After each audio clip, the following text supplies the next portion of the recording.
So it is spring election day, and we are happy to have Anthony Chergosky joining us this morning to talk about it. So Anthony is with the UWL Department of Political Science and Public Administration. Thanks for coming back. Thank you for having me, Jen. I want to just start with the one big statewide race that is happening today, which is for Wisconsin Supreme Court. We have two candidates in this nonpartisan election, but that's really sort of the big story. Nonpartisan election. I say. So we have two candidates, Lisa Neubauer and Brian Hagedorn. I was just looking to give you an example of what a sort of a misleading term this nonpartisan election is. Yeah. I was on Twitter yesterday, and Scott Walker and Ron Johnson are saying, vote for Brian Hagedorn, vote for Brian Hagedorn. Tammy Baldwin and Ron Kind are on Twitter saying, vote for Lisa Neubauer, vote for Lisa Neubauer. So voters aren't going to get the party label next to the candidates' names, but don't be fooled. Brian Hagedorn is clearly supported by the Republican Party, and Lisa Neubauer is clearly supported by the Democratic Party. And yet we hear when both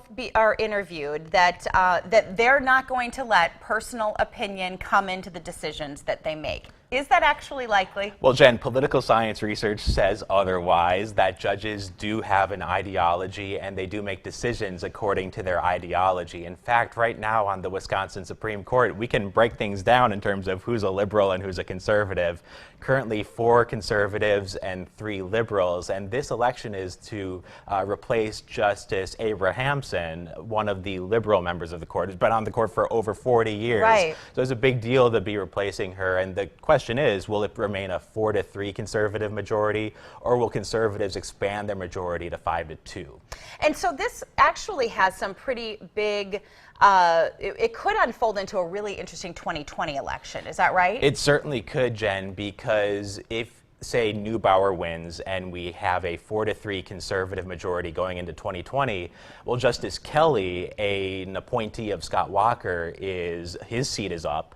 And that's a conservative seat. And if the liberals or the Democrats, I mean, we'll just call it a partisan election. That's totally fine, right? If they flip that seat and win that seat, then all of a sudden the liberal wing has a majority of 4-3 in the Supreme Court moving forward. So people should think of this election as the table setter for 2020. It really determines if the ideological balance of the court could switch in 2020. I'm curious if you think it's going to be super close.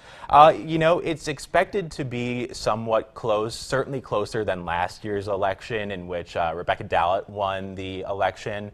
But enthusiasm for this year's election is lower than last year's election. I mean, last year's election, Jen, we had 22% turnout, and you might think 22% turnout, that's doesn't seem high. No, but it blew people away. Right. 22% turnout for a spring election. Like, whoa, we're not expecting that high of a turnout this time around. Voter enthusiasm is lower. Interest in this election is lower. But for viewers, that means that your vote matters even more than it normally does if simply not many people are participating. People are turning out. Yeah. One other issue, and we only have about a minute left, that I wanted to talk about is the issue of gerrymandering.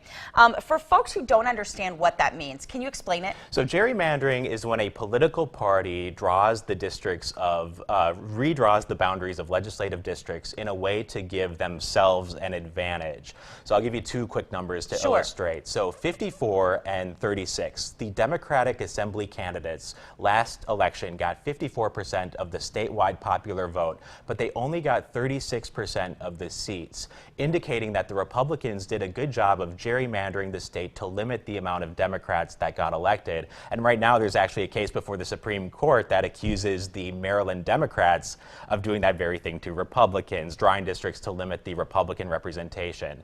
Now there's a non-binding referendum on the ballot in La Crosse and Vernon counties that would create an independent commission, take it out of the hands of the legislature. And right now in Wisconsin, the legislature has complete power over the redrawing of districts. And you know, my guess, though, Jen, is that this is eventually going to be handled by the courts, and that's why the Supreme Court election is really important. Yeah, it's very, very important. All right, Anthony, we always appreciate your insight, especially on Election Day. Thanks for being with us this morning. Thank you, Jen. We'll be right back.